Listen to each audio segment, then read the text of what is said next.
Hello everyone and welcome to Monday Agenda today. This is Carlos Banda, your host for the program, and today, unlike other days, we have the honor of hosting the researcher and economist Gasto Mtweve from Tanzania Research and Education Network, and we'll be delving into the discussion of the ongoing budget plan discussion that is taking place at the Parliament in Dodoma. Gasto, thank you so much for joining us for the program today, and first of all, how are you doing? I'm doing good. Absolutely? Absolutely, I'm good. What about the rainfall? Yeah, a bit challenging, but it's the reality. All right. Yeah, we are coping with it. Excellent. Yeah. Excellent. So starting off with the discussion that we're having today concerning the budget plan proposed in the Parliament. The budget is expected to be at the region of 47.42 trillion, which will be the implementation of the budget of fiscal year 2024-2025. This is the ceiling through which the government expects to collect these revenues from internal and external sources, which is at least 6.8% higher compared to 44.4 trillion of the previous fiscal year 2023-2024. Yeah. And with that rise in the budget compared to the previous one in the 2022-23 Yes. budget, does that reflect that the government will be able to execute its projects, including the one that we already know that is already unrolling, the Building Better Tomorrow project? Let's wait and see, because as far as the arrangement of the components of how this budget will be executed, majority of it will be in the recurrent expenditure, which means more than 67.7% of these of the expected revenue to be collected will be used in the area where it is for operational salaries as well as day-to-day government operations or administration. Only 32.3% will be in development, which is likely the same as the previous, which is the current fiscal year budget. So I don't think if there will be much improvement in the infrastructures, I mean in the whole part of development as you expect. Yeah. So does that particularly mean that the increase in the budget this time around is not in a strategic manner? I could say so, because as you see the previous 5 years increase in budget, it is more or less 6 to 7%, which actually takes into account the value for money and other small issues which are incorporated in the recurrent budgets. And I don't think if this increase of 7% is directly proportional to the strategies or new strategies which are expected to be implemented in 2024-2025 fiscal year. Now, could you maybe delve deeper into explaining why is that the case, that this time around it's not more of a strategic budget, and the increase in the budget is not more of a strategic, but rather in just ensuring that the priorities set by the government are achieved? Yeah. Of course, what is seen in the explanation of Honorable Minister is that the key areas which were set in the previous budget should be maintained, as well as there are some new areas or strategies which are required to be implemented, though I don't think if it will be 100% implemented as the budget expects, because we don't have that much ceiling which will provide a room for a new project or implementation of a new project, while we have majority of them of the previous fiscal year which have not yet implemented. This saying so, even the budget committee have advised the government to think of how they could finish those long-taking projects before thinking of the new ones. Therefore, I think majority of this part of development budget, which takes at least that 2.7%, will mainly be ensuring the previous projects being completed. So I don't think if there will be a new strategic point through which this new budget could reflect. Otherwise, let's wait and see. The government doesn't have the required financial power to make sure that all these ongoing projects are executed, unlike what was being done by the fifth phase government. As we remember, the previous president, the late Magufuli, he endeavored in multi-mega development projects, and all of them were moving at par. Now, what's the difference between these two governments? I could say this is not about the matter of who is the president or what is the government in power for the time. The matter is the priorities. You know, one thing which we are using in majority of our budgets, we have a lot of priorities, while our resources are very rare to meet all of them. Therefore, from those priorities, we need to reprioritize and to have few of them which at least they could be implemented timely. Out of that, otherwise every budget you could see is coming with a new projects, new ideas, and new strategic visions and decisions through which they are left in vain without completed within the same budget or in the consecutive time, say a strategic period for 5 to 10 years. You see those projects are yet to be implemented, and still sometimes they are rolled over in the new budgets, and others are just put on hold.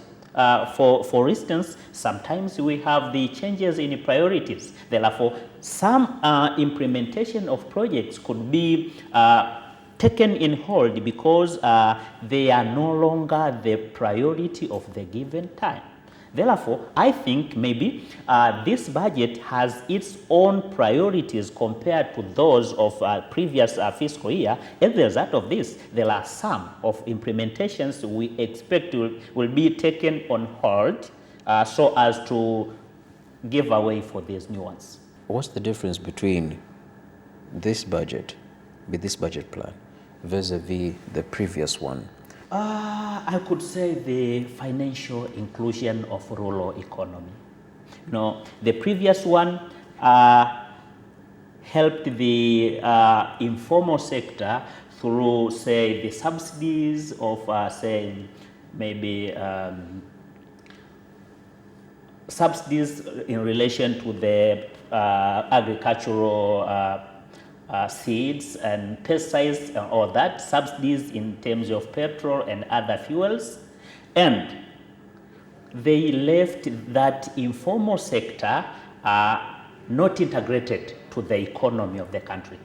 But for this new budget of fiscal year 2024-2025, it shows that the government needs to create the national inclusion economy through which the informal sector could be integrated to the formal sector, so as I think to create the financial system which could include even those who are working in the informal sector.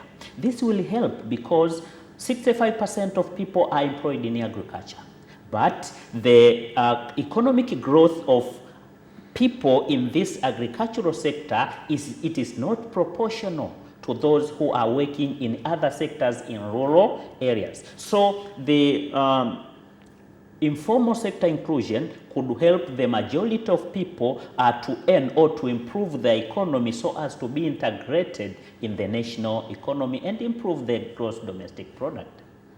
Yeah. So what do you think needs to be done to integrate these two areas, the urban and rural areas, in terms of the economy? The major thing to be done so as this integration to be effective is to recognize the informal sector part. Recognition of this part could improve the economy because majority of people are employed there. Majority of people depends on the informal sector through which it is less recognized, and as well as the government could not earn enough from that informal sector due to being not recognized. Through recognizing it, the government could create the attractive business environment. In return, the government could receive enough taxes through which other development and infrastructure could depend on. Therefore, the formalization of informal sector, there are things which should need to be formalized, and there are some things which should not be formalized but at least be recognized, how they are working, how they could be integrated in the financial systems. Let me tell you, for this fiscal year, there are more than 22 trillion which were taken as the commercial loans, out of which only 7% were directed to the informal sector, particularly in agriculture. Very small part of commercial loans were directed to that part. As a result of this, that informal sector could not grow. The integration of that informal sector through formalizing it, or at least showing where they are and what they are doing, will increase the ability of commercial institutions to extend to them credit facilities so as to grow their economy. As a result, the national economy will grow as well. Yeah. Now, referring to what you just said, that commercial financial institutions will extend their hand to helping these rural areas to advance and take part in the economy. That is formalizing their activities, microeconomic activities. Absolutely. Now, understanding that there are several institutions that are under the government supervision. Let's say, for example, the Tanzania Agricultural Development Bank has been issuing loans in terms of asset to some producers in Tabora, Tanga, and whatsoever, to help them advance from subsistence agriculture to commercial agriculture that is mechanized. Sure. Now, do you think we're at a faster pace of achieving this goal of ensuring that the sector is mechanized and modernized? That's one. But secondly, ensuring that other sectors apart from agriculture, be it mining, be it tourism, be it other economic sectors, be it trade, are they at that required pace that Tanzania needs to ensure that these two sides, rural and urban, are integrated together to have one a uniform economic performance, I would say? No, I could not say that really, because these sectors which extend the agricultural credit facilities or asset loans, they are not really reaching to the ones who are expecting those facilities, because no matter it is in terms of commercial or it is the government institution through which extending those loan facilities to the agriculture players, the thing is that person need to have the ability to repay the loan when it comes due.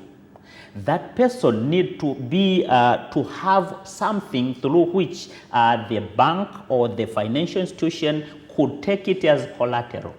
Majority of agriculture players or farmers in our country, they are hand-to-mouth agriculture.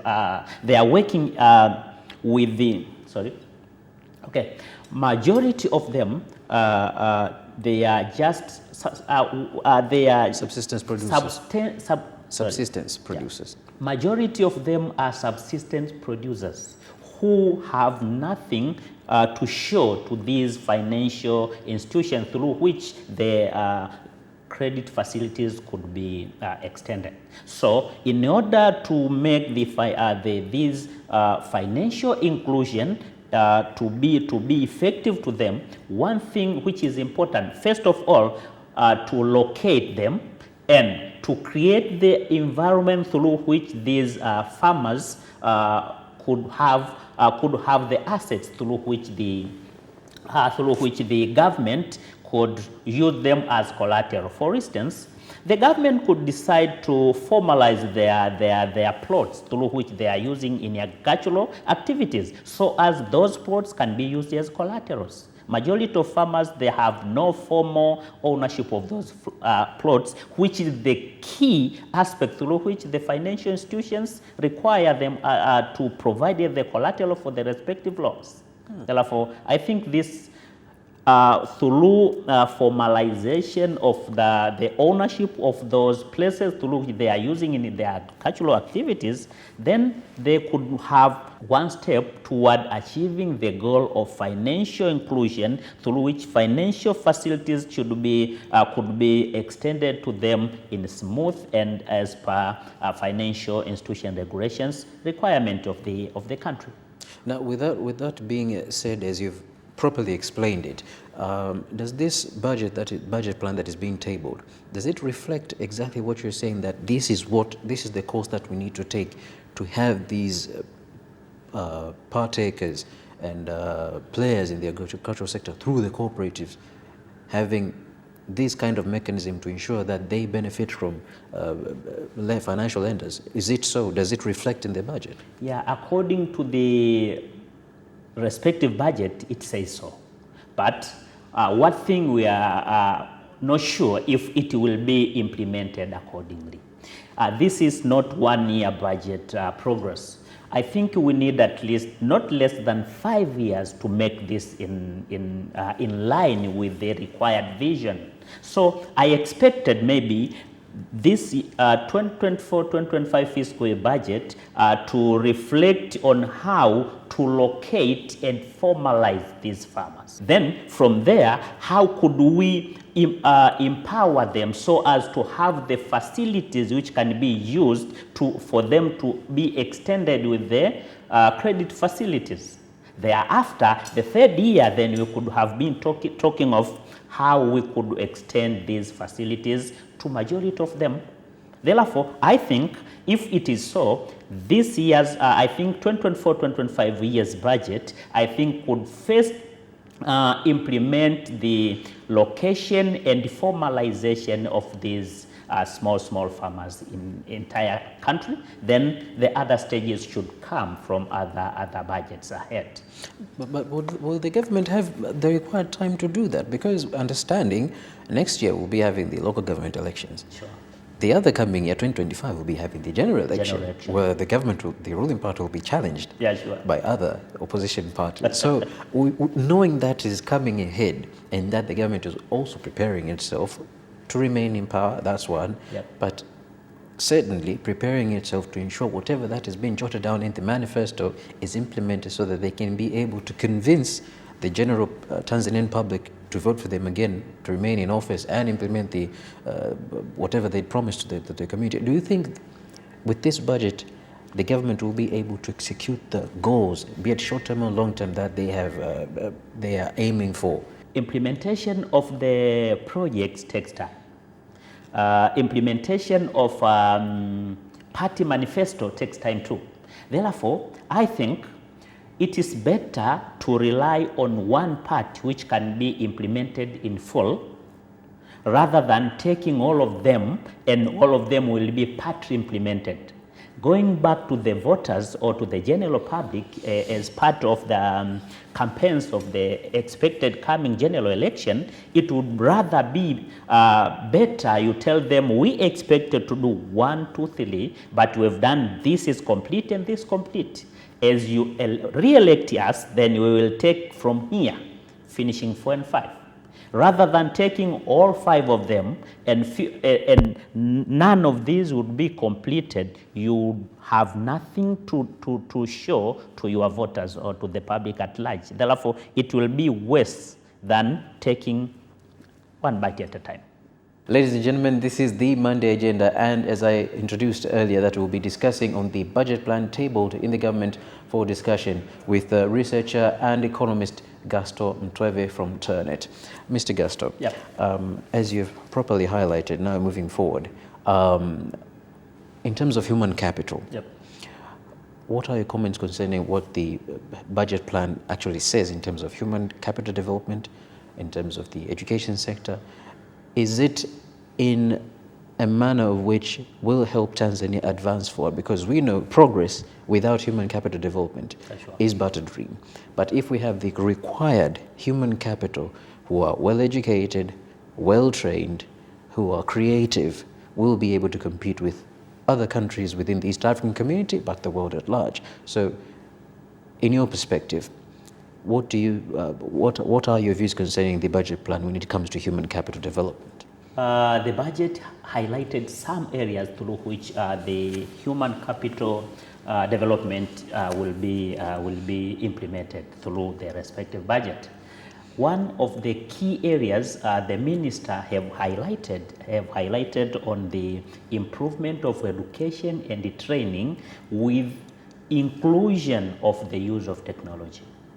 So, as far as this budget is concerned, the government is expecting to start implementing the new education curricula, through which I could say it could be as the other countries or as the international human capital development requirement. So I think, as we have talked earlier, though it could not be totally implemented in the respective fiscal year budget, but at least there are some things which we expect the government will start from where the new human capital development will start toward the improvement of the previous human capital development strategies, which I could say it was sort of being outdated compared to the international or world human capital requirements. In that arena of trade and export, understanding that for Tanzania to perform well, we need maximum exports compared to the number of products that we are actually bringing in Tanzania in form of imports. Yes, sure. What do you think is something that is crucial that the government needs to really put a keen eye on and implement in practice to ensure that we have the human capital necessary for ensuring that Tanzania now advances to exporting more, not just raw materials, but finished products to other countries, so that we can have that balance of payments that is required for Tanzania to advance economically in terms of outside performance in trade and within the internal economy? Yeah, sure. There are two things concerned here. The first one is in relation to how do we prepare our people to go to the outside labor world and perform? I mean, we are preparing two types of people. Some will be employed in the areas where manufacturing and production of those goods, which we could say the value-added finished products, which could be exported.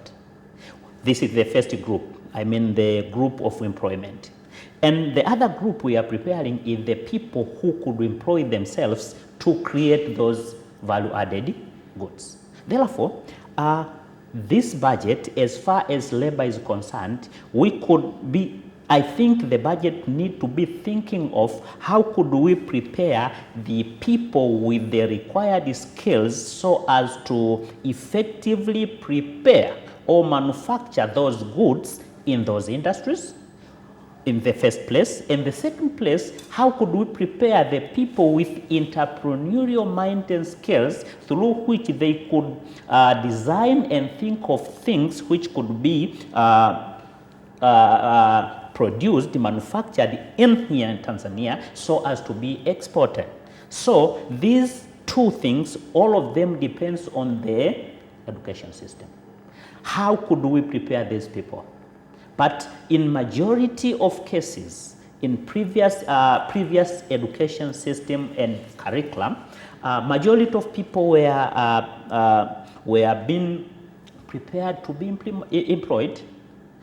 That employment, which is, we could say, in traditional way, not the employment through which the skills and the design could affect the level of production and productivity. So what we need is how this government could prepare people so as they could prepare anything which could be exported.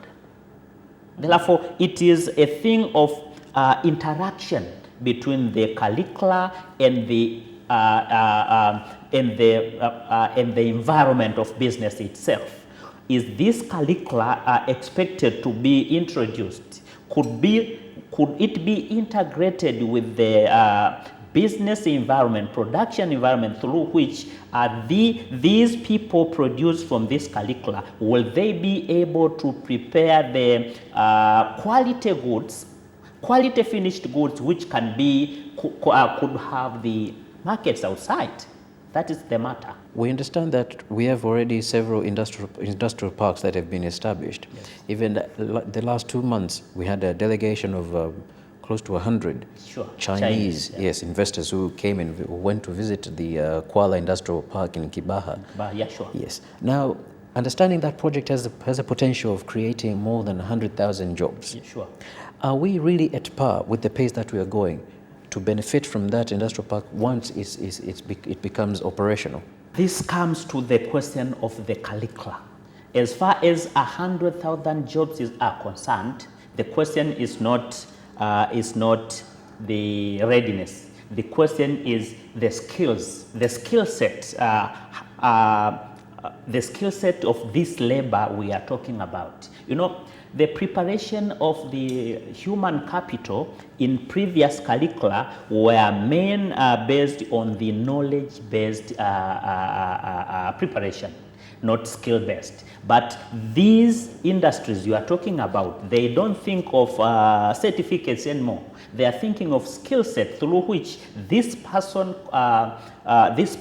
could help in preparation of the production or wherever, or in operations. So I could say the previous education had not prepared people for this. And the bad luck is that, you know, majority of people are unemployed, but majority of them, even those few employment positions available, they can't get them because they don't have the skill set required.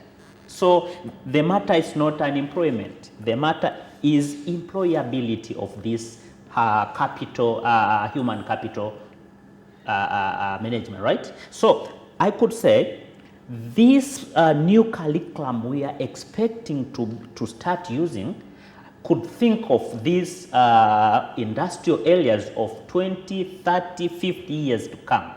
We could not be talking here of those 100,000 jobs because we have already prepared these people without skill set, which is ready-made required for those industries. So I think there will be some of employees we expect could be imported from other places because we don't have enough skill set. I could not say we don't have totally.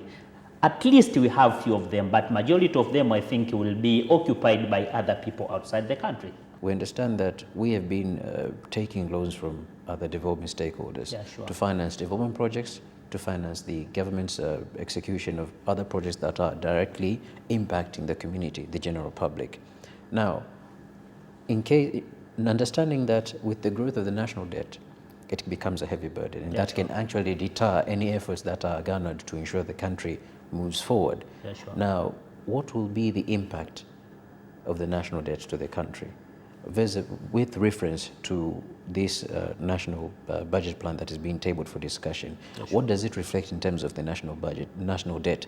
How is it impacting what the plans that are placed forward for 2024-25? The national debt is rising, and the national debt has two parts. The local, the debt which is the internal credits, that is local, and international loans or debts. The international loans or debts are paid using foreign currency, and the country need to have at least the reserve of 4 months importation needs of foreign currency, which means at least to have the amount of foreign currency which could help the country to import its requirements for at least 4 months. So what I think the impact of this foreign debt is that if we don't have exportations of goods and services through which we can add the foreign currency, it means it could be difficult for the country to service that loan because we will have very little amount of foreign currency through which, as the result of this, the country could see it could have it should take the reserve which is required to purchase other to import other requirements of the country so as to service the loan. As a result of this, the amount of reserve, national reserve, which could be used to other needs of the country could be reduced. Therefore, the national debt had the impact through which the country could see itself, it fails to comply or to provide goods and services to the respective public because of servicing of the respective debt. As far as this national debt is concerned, 58.2% of the debt, it is external debt. Therefore, it requires foreign currencies so as to repay that one. How can Tanzania reach a point where we can actually be able to finance our own development projects, development aspirations, without having to depend on taking funds from other development stakeholders and financial institutions from outside the country? This could be achieved through, one, we need to have sustainable projects, which means to have the project through which the amount of revenues coming from those projects is higher compared to the amounts of revenues taken in. Therefore, inflows should be higher compared to the outflows. As a result of this, it means we could be having a reserve from each project we are implementing. This could be achieved through having exportation of goods and services higher compared to the importation of respective goods and services. Balance of payment is the amount of foreign currency remaining after taking out the exportation and importation. You see, therefore, the positive balance of payment is the first indicator through which the country sustainability is going to. But majority of the countries, including Tanzania, we have the negative balance of payment, which means we have majority of things imported compared to those which are exported. Therefore, as a result, we need to have the sustainable projects, which their implementation result into majority of foreign currencies entering in the country compared to the few importation which will take out our reserves. So what you mean to say is we have more of liabilities than assets that really generate income. That means in the deficit budget. As far as deficit budget is concerned, it means we consume more than we can produce. Therefore, the only thing which will result into independence of the budget, it means we have to create the budget through which the consumption should be less than the collection. As a result of this, we will have the positive balance, which is which will help us to invest in the strategic projects through which the exportation will be improved and the importation will be decreased. As the result, the sustainability of the economy of the country will be sustained. We have more of liabilities compared to assets. Yes. We have more of imports compared to exports. Yeah, sure. That means we have negative balance of payments. Yeah, sure. Now, understanding that, what sort of projects, if you were in a position of recommending, Yep, that Tanzania should invest in to ensure that we have, one, sustainable income generated from that project, secondly, sustainable impact in terms of creation of employment, in terms of generating taxes for the government to consume so that it may be able to use the same funds to advance other sectors. In your recommendation, Yep, what do you think is the most impactful project that Tanzania can say, okay, today we're going to invest in this as a sustainable project for Tanzania to develop and reach a middle income economy, or maybe even more than that by 2035 or maybe 2040? For me, I could recommend on agriculture, on forestry, on mining, on livestock, and on fishing. Majority of projects, we have, to name a few, we have a lot of projects that could be used to have the sustainable projects through which we can create the sustainability of income, which could outweigh the expenditure of the government throughout the year.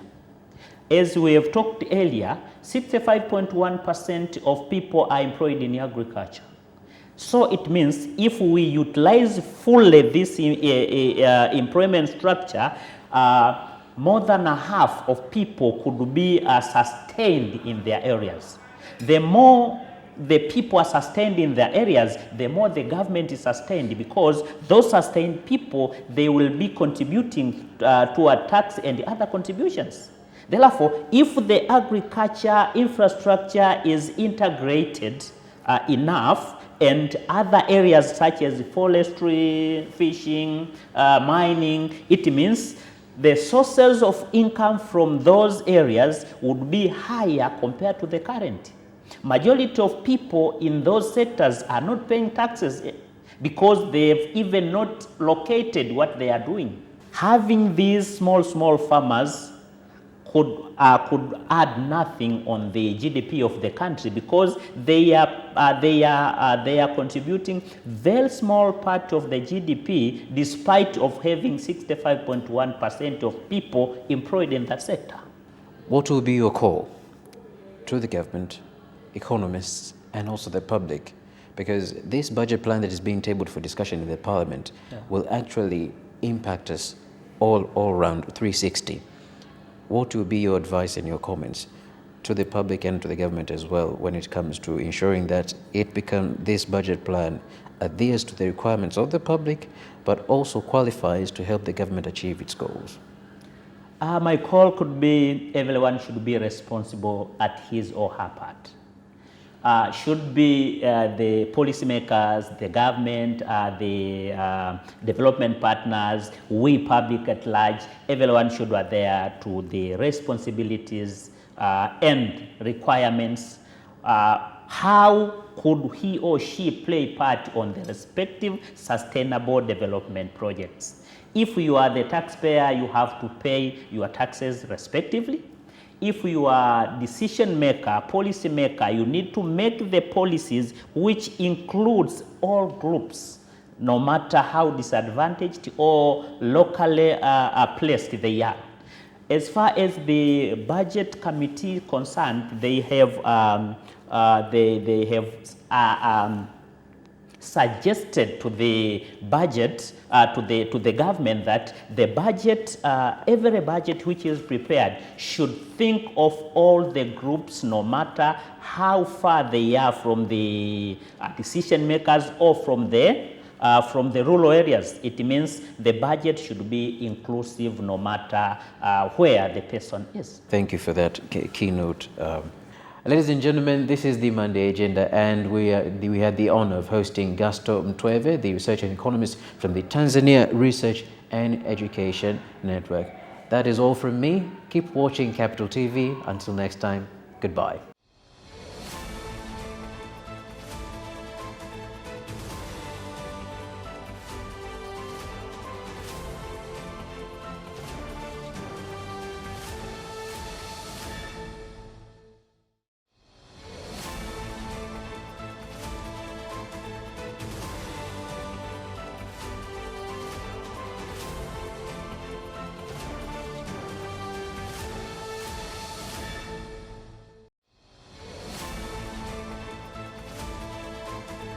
Watch Capital Television on our digital media platforms on YouTube, Capital Television Tanzania, Facebook, Capital Television Tanzania, and on Instagram, Capital TV TZ. Digitech Decoder, channel number 1103.